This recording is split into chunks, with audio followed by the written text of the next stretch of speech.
आज Doubtnut app download करें। Doubtnut पर अपने सभी गणित, रसायन विज्ञान, भौतिक विज्ञान और जीव विज्ञान के डाउट्स का करो सफाया। बस प्रश्न की फोटो खींचो, एक ही प्रश्न को क्रॉप करो और तुरंत वीडियो सोल्यूशन पाओ। अभी डाउनलोड करें।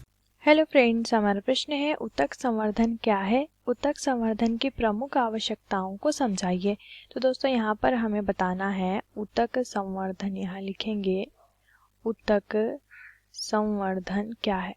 तो दोस्तों ये जो है एक तकनीक है या फिर विभिन्न प्रकार की तकनीकें यहाँ पर उपयोग में लाई जाती हैं। ठीक है, विभिन्न तकनीकों का प्रयोग करके क्या करते हैं, किसी ऊतक या अंग को एक वातावरण प्रयुक्त कराते हैं जिसे निर्जमीकृत वातावरण कहते हैं, और इस वातावरण में उपलब्ध कराया जाता है उस ऊतक और अंग के लिए संपूर्ण पोषक माध्यम। तो दोस्तों जब ये पोषक माध्यम यहाँ पर उपलब्ध हो जाता है तो इसके अंदर जो है, यहाँ पर पादप की यदि बात करते हैं तो पादप के अंदर यहाँ पर अच्छे फूल उत्पन्न होंगे, अच्छे बीज उत्पन्न होंगे, ठीक है, अच्छे फल उत्पन्न होंगे। तो इस प्रकार उत्तम गुणवत्ता वाले पादप यहाँ पर बनाए जाते हैं। ठीक है, और यहाँ पर जो है वो पादप जो है जिस भाग या फिर जिस पादप से ऊतक लिया गया है उसी के समान जो है पादप बनेगा। तो ये जो तकनीक है इसे ही ऊतक संवर्धन कहते हैं। ठीक है, जिसके अंदर उत्तम गुणवत्ता वाले फूल, बीज और फल वाले पादप को निर्मित किया जाता है, किसके द्वारा? एक ऊतक या अंग को वृद्धि करवाकर। तो अब यहाँ पर हमें पूछी है कि इसकी प्रमुख आवश्यकताएं। तो आइए देखते हैं किस किस चीज की आवश्यकता हमें लगेगी ऊतक संवर्धन के अंदर। तो दोस्तों सबसे पहली आवश्यकता यहाँ पर क्या होता है? सबसे पहली आवश्यकता होती है प्रयोगशाला की। किसकी आवश्यकता होती है? प्रयोगशाला की। प्रयोगशाला एक स्वच्छ कमरा होना चाहिए। क्या होना चाहिए? एक स्वच्छ कमरा, बिल्कुल साफ सुथरा, और बिल्कुल भी यहाँ पर जो है संक्रमण नहीं होना चाहिए। किसी प्रकार का संक्रमण इस कमरे में नहीं होना चाहिए। अब ये तो हुई प्रयोगशाला की बात। दूसरा हमें चाहिए होते हैं उपकरण।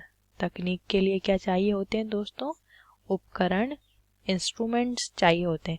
तो दोस्तों यहाँ पर उपकरण जो छोटे छोटे से होते हैं, कुछ चिमटी हो सकती है, ठीक है, और क्या हो सकता है, यहाँ पर चाकू हो सकता है जो कि इस प्रक्रिया में हमें उपयोग में आएगा।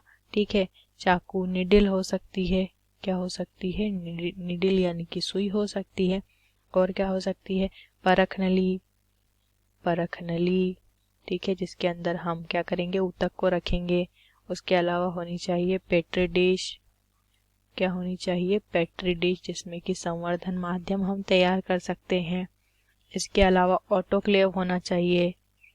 ऑटोक्लेव जो कि किसी प्रकार के संक्रमण को ऑटोक्लेव द्वारा दूर कर सकते हैं। इसके अलावा होना चाहिए माइक्रोस्कोप, सूक्ष्मदर्शी माइक्रोस्कोप होना चाहिए। और क्या होना चाहिए? लैमिनार एयर फ्लो होना चाहिए, जिसके अंदर रखेंगे तो क्या करेगा? हमारा ऊतक जो है वृद्धि करेगा।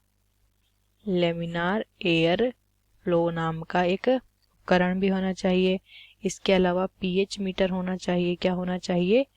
पीएच मीटर, ठीक है, जो कि हमारे पोषण माध्यम का जो है पीएच जांच करने के लिए। तो इस प्रकार के जो कुछ उपकरण हैं ये हमारे यहाँ पर उपलब्ध होने चाहिए। ठीक है, तीसरी आवश्यकता क्या होगी? तीसरी आवश्यकता होती है सबसे महत्वपूर्ण पोषण माध्यम, जो कि ऊतक की वृद्धि के लिए आवश्यक है। तो दोस्तों पोषण माध्यम, तो पोषण माध्यम में क्या होना चाहिए? कार्बन, नाइट्रोजन के पदार्थ, कार्बन, नाइट्रोजन, ठीक है, साथ में ऑक्सीजन आदि के जो क्या है, आदि पदार्थ के स्रोत है वो यहाँ पर होने चाहिए। स्रोत होने चाहिए, तभी तो यहाँ पर क्या होगा? इन पादपों को ये पोषण मिल पाएगा। इसके अलावा अगला जो हमारी आवश्यकता होती है वो होती है ताप एवं प्रकाश। क्या होती है? ताप एवं प्रकाश। तो दोस्तों ताप जो है, ताप यानी कि टेम्परेचर। तो दोस्तों टेम्परेचर कितना होना चाहिए? यहाँ पर इसे T से लिखते हैं। टेम्परेचर होना चाहिए लगभग 20 से 26 डिग्री सेल्सियस का ताप होना चाहिए और प्रकाश यानी कि लाइट, इसे एल से दर्शाएंगे, लाइट की तीव्रता होनी चाहिए 2000 से लगभग 3000 लक्ष्य तीव्रता वाली, लक्ष्य यहाँ पर लिखते हैं 2000 से 3000 लक्ष्य तीव्रता वाली लाइट होनी चाहिए, जिसके लिए किसका प्रयोग करते हैं, जिसके लिए विशेषकर ट्यूब लाइट का प्रयोग किया जाता है, ट्यूब लाइट का प्रयोग किया जाता है। तो ये तो हो गई आवश्यकताएं। आशा करते हैं आपको इस प्रश्न का उत्तर समझ आया होगा। वीडियो को देखने के लिए धन्यवाद। कक्षा 6 से 12वीं से लेकर नीट, IIT, JEE वो एडवांस के लेवल तक 1 करोड़ से ज्यादा छात्रों का भरोसा। आज ही डाउनलोड करें डाउटनेट ऐप या व्हाट्सएप करें अपने सारे डाउट्स 8400 400 400 पर।